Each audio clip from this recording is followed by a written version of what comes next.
Welcome to the webinar called You're Here, Now What? My name is Juliet Wells, and I'm one of the international teacher recruiters here. And I'm Joanne Vasquez, and I'm also an international teacher recruiter.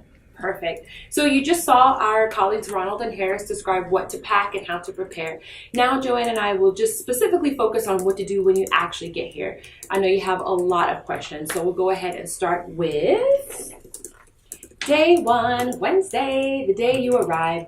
So all of you have put in a huge amount of effort, time, and money to get here. Everyone is coming from many different countries at many different parts of the day on this one particular Wednesday. Some of you might leave on Tuesday and arrive Wednesday. Some of you might leave on Wednesday and arrive Wednesday. Nevertheless, this is the day for you to check in. You're not working full time today. So there will be an EF driver waiting for you. So it's important that you have your visa officer's contact because they'll be the ones tracking your flight to make sure you arrive on time and safe. The EF driver will pick you up and bring you to the hotel, which our colleagues mentioned in the previous webinar as well. This is when you provide your passport and the deposit as well. And then you just get a chance to know each other, have dinner, have a good night's rest. And that brings us to day 2. So day 2, orientation starts. Hopefully you had a good night's rest. You've met a couple of people that arrived with you. And this is really the first time that you're meeting your trainers, your visa officers, and potentially your recruiters. So make sure that you're dressing nicely, business professional or business casual, like us.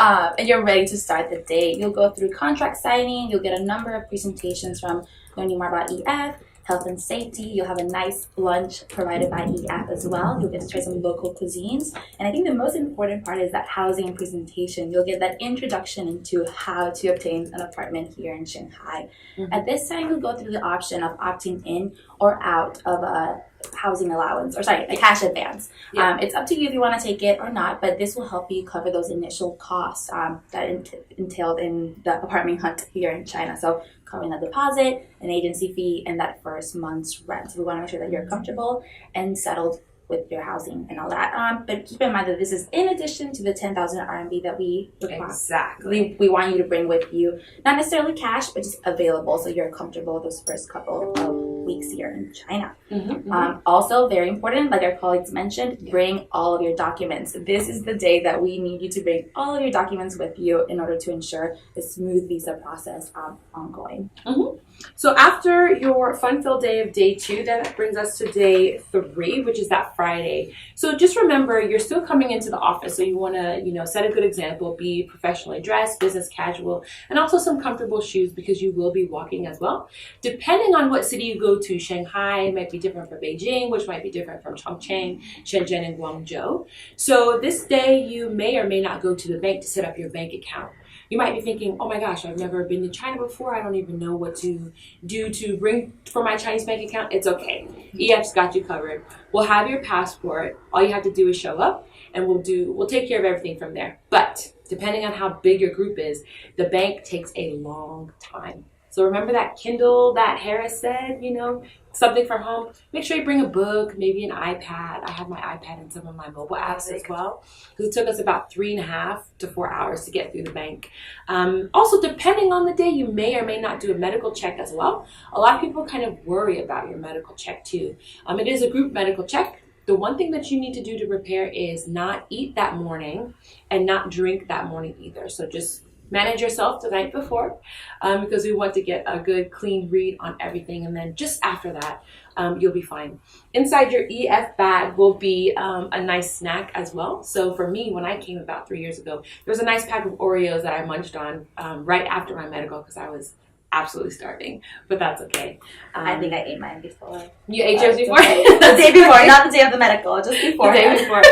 And this is also the day that you'll go to your school for the first time, not to work potentially, because you're still in training. So you'll meet your manager for the first time, meet your teacher team, see where your desk is, look and see the centers. So you just want to make sure you have a good impression and look well dressed as well.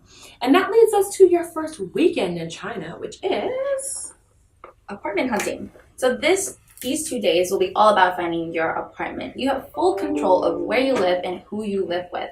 So after that housing presentation, you'll be given a list of agents, and these agents will be the people assisting you in finding those apartments. Yeah. So I remember in Beijing, I got picked up in a scooter, and then my agent took me apartment to apartment to see all the options that we had available in Beijing. So it'll be the first start of this search. It's okay if you don't find an apartment by the end of the weekend. It's just the start of that process. You have 2 weeks at the hotel, so take your time and really look and see what is out there in the city. But keep in mind that 2 weeks is enough time to find an apartment, so don't rush, don't stress. Everything is doable within that time frame. Yeah. A lot of people kind of get worried because, I'm from the States, I'm from California, and back at home it takes us a month or two to prepare. But that's something you just can't do here. You have to wait until you actually arrive in China, or else the agents won't even talk to you at all. You have to physically be here. So just keep in mind, think of some things that you can't live without. Joanne, what are some things, maybe 3 things that you told your agent that you could not live without? So I was looking for location. I wanted to make sure that I had a supermarket nearby, a post office, bank, all those things that you need on a daily basis. So that was a big thing. Commute time. I didn't want to have a long commute to my center. I didn't want to be late. Yeah. So I wanted to make sure that I stayed in the same subway line as my center. And then, so I wanted a very traditional housing experience. So I looked to live in a hutong. That's Hutong. It's a traditional Chinese community. So we strictly looked at apartments within those communities in those areas. So those are the things for me. What about you?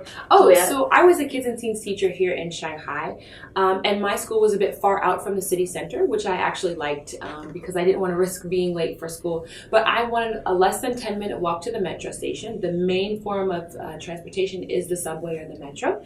I have a thing about living on the first floor, so I told my agent, please show me things the 3rd floor and above. And for me, I need a washer dryer hookup. A washer and dryer hookup together is not standard in China, just the washer. So I said to my agent, please show me only apartments that have a washer and a dryer hookup. So those were the 3 things I couldn't live without. And I think around day 5 or so, after the weekend, is when I found the perfect fit for me. I think same here. It was around the Tuesday after the weekend. Yeah. So very manageable. Stayed in the hotel for the 2 weeks just to make sure we had for breakfast. That was really nice. Yeah, that's nice. But yeah, it was very manageable, very doable. Mm-hmm. And know that all the apartments are also furnished. So you don't have to worry about that part of finding an apartment in China. You don't have to buy a bed. You don't have to buy a sofa. You will need sheets and pillowcases and maybe a dustpan. But all the heavy duty stuff will already be equipped for you. So that's the weekend. So no work responsibilities there. But that brings us to days 6 and 7, which is your onboarding. So this is when your training actually begins. Do you remember that TEFL course that you may have had your own TEFL certificate before, but for those of you that took the EF TEFL, this is where the rest of your 120-hour in-person practicum begins. By this time, you'll be wearing your EF uniform. If you're at the online center or an adult center, you'll still just dress business casual or business professional. And this is where you really learn how to work with your learners. You learn the expectations of the classroom, the EF curriculum, the lesson plans, how to work with the high-tech technology inside your classroom as well. So that's about a 2-day experience. This is where you'll be evaluated and you'll learn all the skills on how to be successful with us from here on out. So that's about a 2-day experience or so. And that leads us to day 8. So you go to your center on this day. So this is where you'll be for the next year at EF. Once you arrive at your center, you'll be observing classes. You'll be co-teaching with senior members of staff. You'll be doing online trainings. You'll be doing in-center trainings, basically getting to know all the ins and outs of being at your center and being a successful EF teacher. So the next 2 months are really meant to prep you for success throughout your entire year at EF. So we want to make sure that you're comfortable. You get to know the rest of your staff. You've met them briefly on that first day, but this is when you'll actually get to meet them, meet your managers, meet all the members of the center, and just really get to know everything that you need to know in that center and about being a good teacher. Mm-hmm. And your in-center training continues for a period of 6.5 to 7 additional weeks. So if you're coming in with no teaching experience, it's absolutely fine. Mm-hmm. We have the equipment to get you prepped and ready to go. So no pressure. Just enjoy it, have fun, and welcome to the EF team. So that concludes your first week or so. And now we like to leave room for any questions. We'll go ahead and wait for everyone to type some of the questions that you have. Also, if you didn't have any questions answered from the previous webinar, go ahead and slide some of those in as well. So we'll just go ahead and wait. This is your time with us, guys, so feel free to ask away. Full advantage. Are there any dishes in the apartments? Dishes! It all depends. For mine, my apartment was just built. We were the first people to ever live in it. So we did have to buy our forks and knives. But unlike in the States or Walmart where it's fairly cheap, it's even cheaper here. So buying dishes was not a problem at all. I have a thing for nonstick. I don't use anything that's not nonstick, so I just went to IKEA and bought my own nonstick set that me and my roommates use. IKEA is the way to go. That's where I bought everything. And I think when I was in Beijing, we actually asked our landlord to give us some money to buy those specific dishes and pots and pans because we didn't have anything. Yeah. And they said okay, everything's negotiable in China, so I think that is something that you can also talk to your agent and your landlord about if you're worried about not having those supplies right away. Mm-hmm.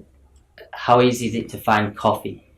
Ooh, that's a good one. I mean, we were in tier 1 cities, Beijing and Shanghai. There's Starbucks everywhere. There's McDonald's everywhere. There's Casa Coffee, Zoo Coffee. If you like the drip, the new trending drip style, you can still find those as well. It all depends on what city you're in. If you're in a huge, large international city, it'll be very easy. Otherwise, you can always buy coffee online. The thing about China is if you can't find it in store, it will always be available online. But you need a bit of help unless you know the traditional Chinese characters. So you can also, that's a great thing about having Chinese colleagues is they can read and write the language, and you can just link up with them and they can help you buy whatever brand you need. If you have something that you specifically like, bring it with you. I really like Puerto Rican coffee, so I brought some from home, and that's what I use when I'm over here. So bring with you whatever you can't live without. Yeah, I can't live without coffee. And I like Dunkin' Donuts coffee, and even though we have one across the street in Shanghai, Dunkin' Donuts is not very prevalent everywhere in China. So anytime I go back to States, I just bring 1 or 2 packs with me until I can just order it online. Do most of the apartments have Wi-Fi already? Ooh, that depends. My apartment didn't. Like I mentioned before, it was the first time that apartment had any tenants in it. But setting up Wi-Fi is very quick and very easy. Just like you went through that, right? Yeah, I went through it twice actually. I went through it again because before I lived with roommates and they handled that section, but now I live by myself and I just got it installed. It was very easy.